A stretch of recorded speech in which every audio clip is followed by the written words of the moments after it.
we'll get this year, but those are amounts that are directed and targeted over the 8-year phase-in. Right. So we have to keep our fingers crossed that the funding keeps coming and we can get up to these levels. And my understanding is many districts are still catching up from the cuts that they've made in the last few years. So it may not feel like a lot of new money, but we're headed in a direction that's going to be much more positive.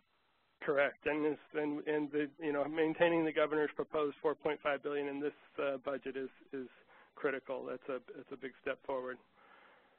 Okay, so again, folks, there are lots of other opportunities, and we'll show you some resources that you can get more information to get more details about the funding. But we want to talk about the priorities in the accountability plans and what that means for districts. Yeah.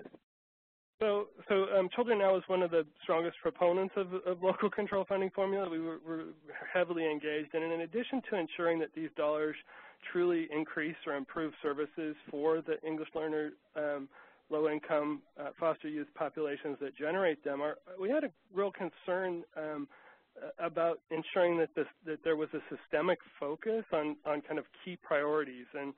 And we felt that it was really important that districts continue to monitor and pay attention to the data on things like chronic absence, suspension, expulsion rates, and school climate, and that when you loosen the state's mandated programs, how do you ensure that there's still a significant focus on these priorities? And so these were ultimately enacted in the form of a required local control accountability plan, which has 8 established state priorities, and you've seen them that Margaret pulled up.